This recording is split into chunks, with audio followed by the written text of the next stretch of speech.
여러분 안녕하세요. 도치경제입니다. 오늘은 사업보고서 읽기를 해볼 거고요. 두 번째 시간인데 현대차를 해보려고 합니다. 첫 번째는 이제 삼성전자를 했었는데 두 번째로 우리나라를 대표하는 기업이다 라고 할 수 있는 요 현대차를 할 예정이고요. 현대차 로고는 다들 아시리라고 믿습니다.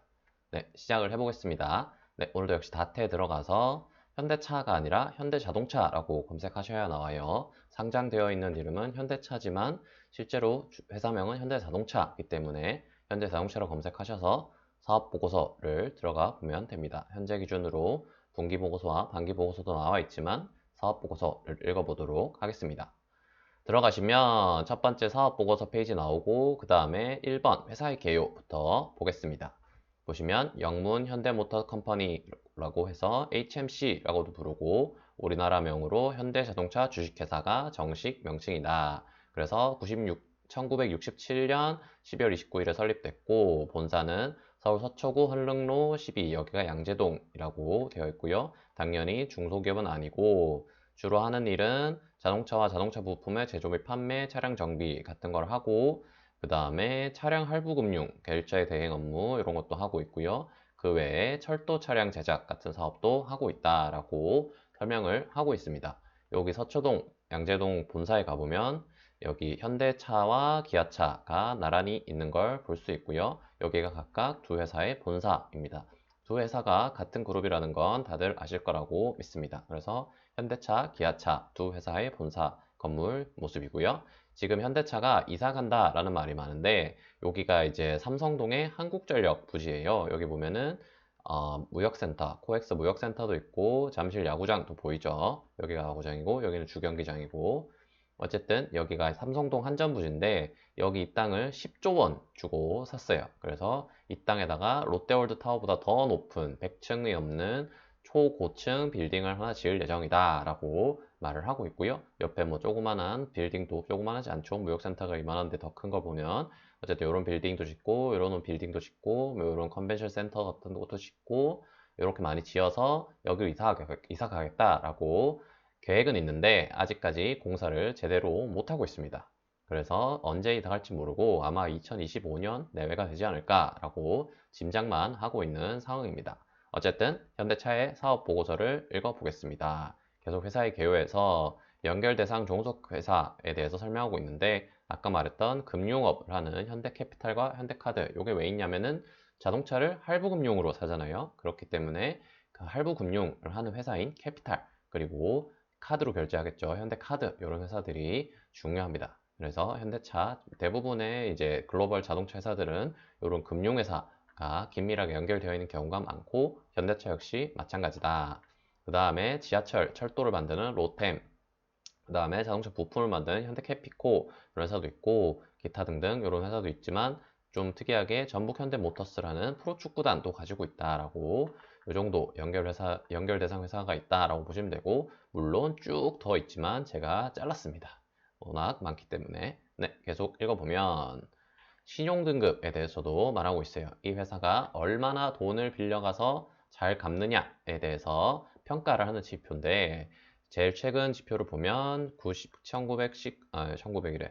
2019년 11월 28일 기준으로 나이스에서 AA 플러스라고 평가를 했어요. 원래 트리플 A였는데 약 한 단계 내려왔어요. 지금 자동차 업황이 안 좋다라고 판단을 해서 한 단계 내려와 있는 상태고 해외에서는 무디스에서 평가를 했는데 트리플 B 플러스 네거티브로 판단이 되어 있네요.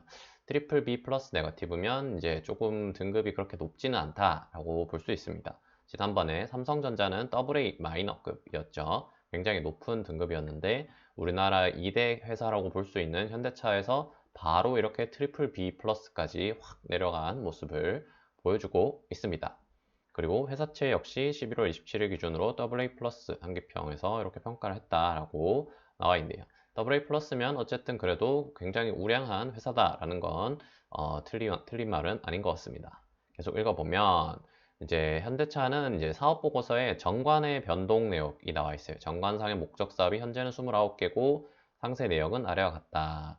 그래서 설립 당시 67년이었죠. 67년 설립 당시에 자동차 부속품, 그다음에 기계, 수리업, 군납품 뭐 이런 것들을 했었는데 군납품 하면 자동차를 군납했겠죠.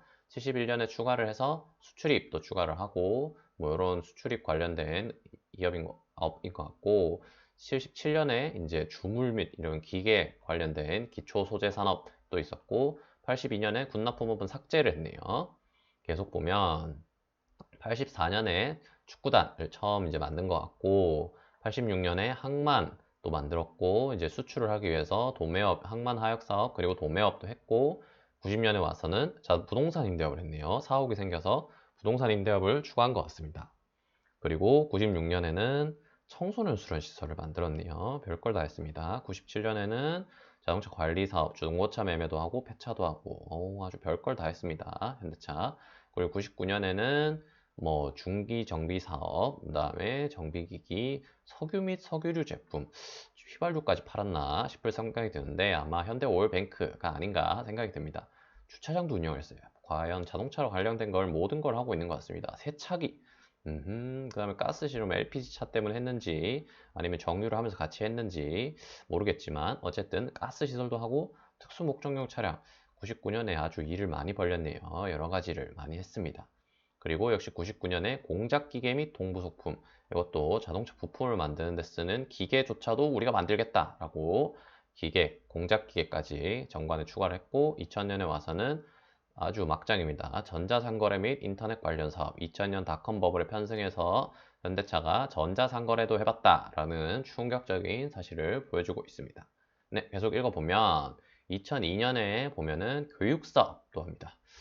교육사업, 학교를 지은 걸까요? 잘 모르겠습니다. 그 다음에 항공운송 및 항공기 사용, 항공기 부품도 한 것 같습니다. 아주 어마어마한 걸 했네요. 부가통신과 별정통신 사업, 통신기기도 한 것 같고 2005년에 와서는 항공기 부품 판매업 추가했고 2006년에는 뭐 통신 판매업, 뭐 가맹사업 글쎄요 뭘 했는지 모르겠습니다. 2009년에는 관광업까지 아주 그냥 오만 거 저만 거 다 한다라고 보실 수 있을 것 같습니다. 그런데 2011년에 와서는 이제 삭제를 해요. 가장 못하는 사업을 삭제한 것 같은데 항공기 부품업을 먼저 삭제했네요. 항공업을 먼저 삭제하고 자원개발, 요거는 아마 현대제철 때문에 들어간 것 같은데 현대제철, 그러니까 자동차의 원료가 되는 철강조차도 현대차에서 만들겠다라고 해서 현대제철이 철광석 같은 그런 자원개발에 뛰어든 게 아닌가. 그리고 특히 이때가 이명박 정부 시절인데 이명박 정부의 때 자원개발을 좀 많이 했기 때문에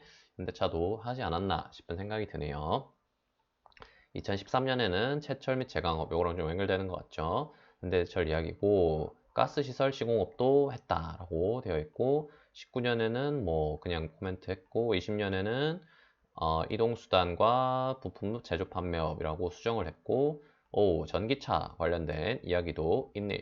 전기차 관련된 정관도 2020년 3월에 추가를 한 것 같습니다.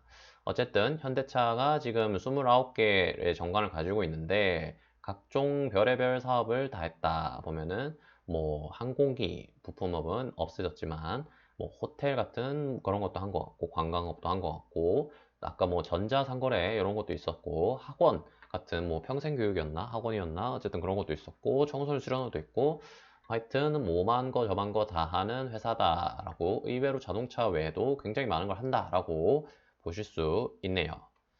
네, 그 다음에 이제 주식의 총수에 대해서 주식이 얼마나 발행되어 있는가를 말하고 있는데 유통 주식 수는 한 2억 6,100만 주 정도 있고 특이한 점은 우선주가 세 가지가 있어요.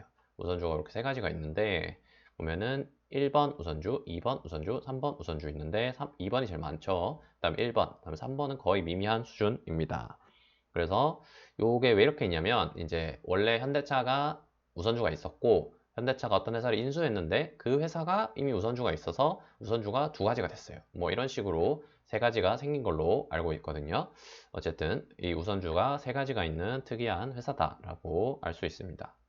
그 다음에 배당에 대해서도 설명하고 있어요. 배당을 얼마나 줬느냐라고 말하고 있는데 17년에 뭐 중장기 배당 정책을 공표한 이후 계속 배당을 해주고 있다라고 했고 주당 배당금은 보통주가 4,000원, 우선주가 4,100원. 요거에 3년째 유지되고 있다. 이게 19년이거든요. 2019년. 그래서 17년, 18년, 19년 계속 유지되고 있고 배당 수익률을 보면 보통주 기준 3.3, 우선주 기준 4.9로 아주 굉장히 높은 배당 수익률을 보여주고 있다. 18년 기준으로는 5.4% 정도까지 올라갔었네요. 굉장히 높은 배당 수익률을 보여줬다라고 말씀드릴 수 있겠습니다. 배당 성향은 이때는 돈을 못 벌어서 그런 것 같고 한 30% 내외를 보여주고 있는 것 같습니다. 자, 이제 2번입니다. 사업의 내용에 대해서 설명하고 있어요. 사업의 내용은 아까 서두에 잠깐 말씀드렸는데 자동차와 자동차 부품 제조 및 판매, 차량 정비 같은 차량 부분이 있고 차량 할부 금융 및 결제 대행 업무를 하는 금융 부분이 있고 철도 차량 제작을 하는 기타 부분이 있다. 그래서 총 이렇게 3개 부분이 있고 각각 아까 말했던 뭐 현대차, 현대차 아메리카 뭐 이런 게 있고 현대차, 현대카드, 현대캐피탈, 현대캐피탈 아메리카 이런 회사도 있고 현대 로템도 있고 뭐 이렇게 여러 가지 회사가 있다라고 말을 하고 있고요. 부문별 주요 정보를 보면은 부문별로 비중이 어느 정도 되느냐 중요도를 볼 수 있는 표인데요. 매출액 기준으로 봤을 때는 뭐 자동차가 83%, 그다음에 금융이 10%, 기타가 5%인데 영업이익으로 보면은 자동차보다는 금융 부분이 좀 더 올라오고 기타 부분은 더 줄어들고 이러한 모습을 보여주고 있습니다. 그래서 뭐 3년 내 뭐 비슷한 비중을 보였다라고 말을 하고 있습니다. 또 보면 주요 제품 및 상품의 가격 변동에 대해서 말하고 있어요. 주요 제품이 뭐겠죠? 뭐예요? 자동차, 자동차.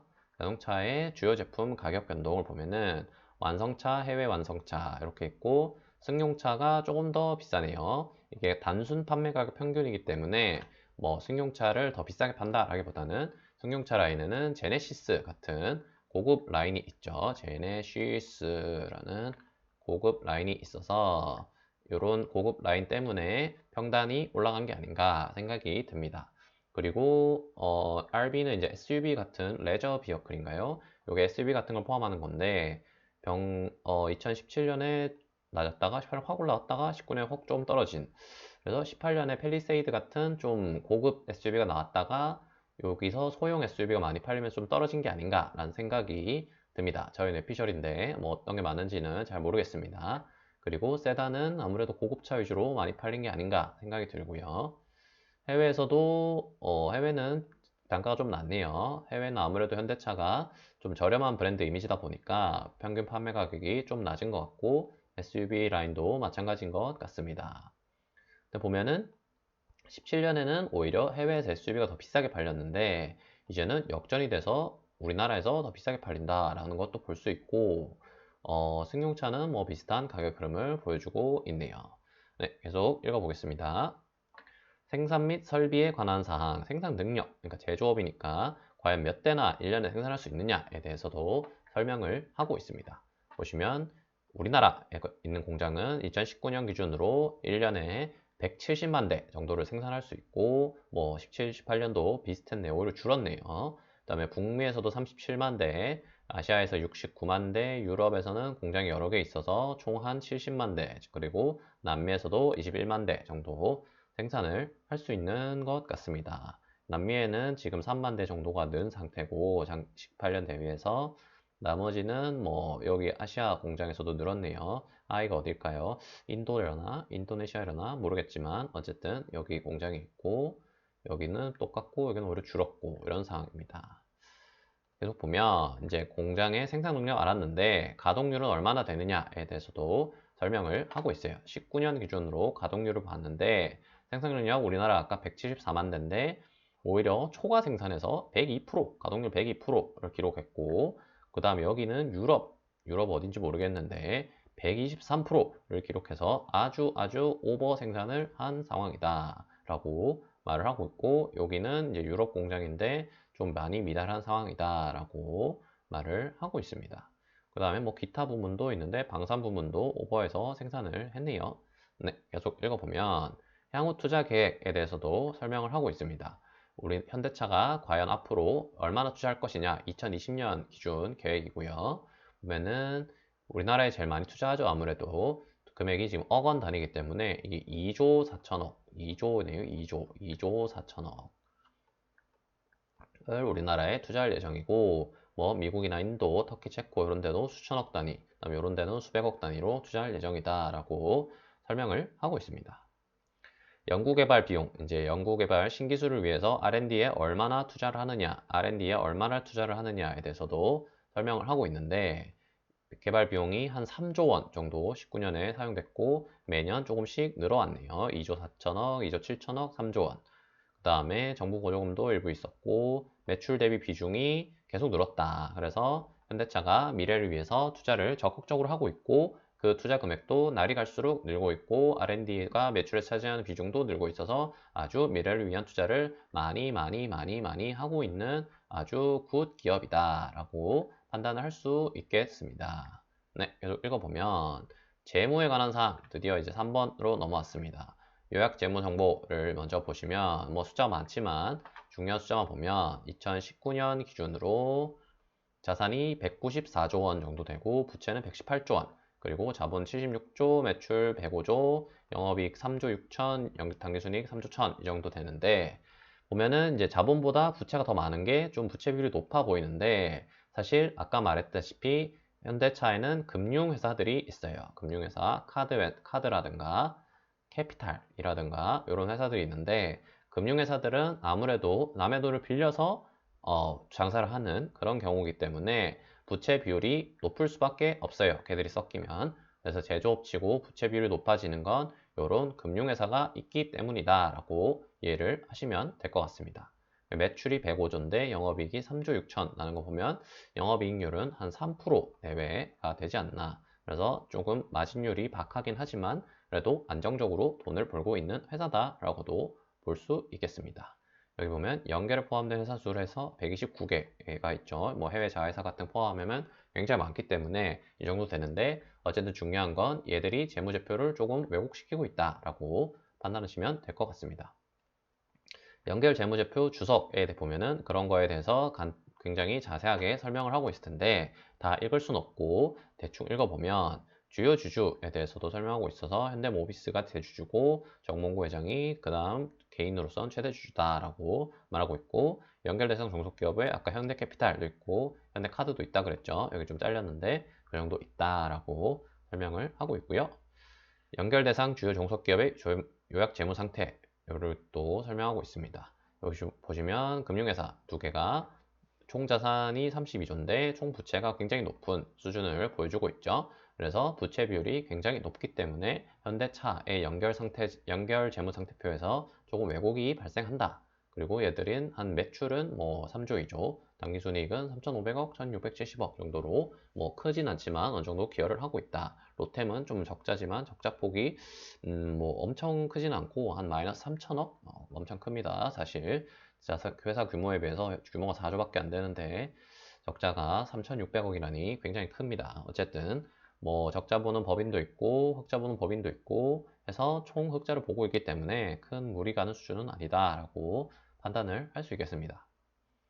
그 다음에 이제 쭉 넘어와서 주주에 관한 사항에 대해서도 설명하고 있습니다. 아까 말씀드렸다시피 모비스가 최대 주주고 그 다음에 특수관계인 포함하면 29.11%를 가지고 있다라고 하고 모비스 정몽구 회장 그 다음에 그룹의 뭐 패밀리 분들이겠죠. 이분들이고 여기 임원분도 지분율이 임원분이 정의선 부회장이네요. 임원인데 패밀리죠. 2.35% 정도 가지고 있다라고 설명을 하고 있습니다.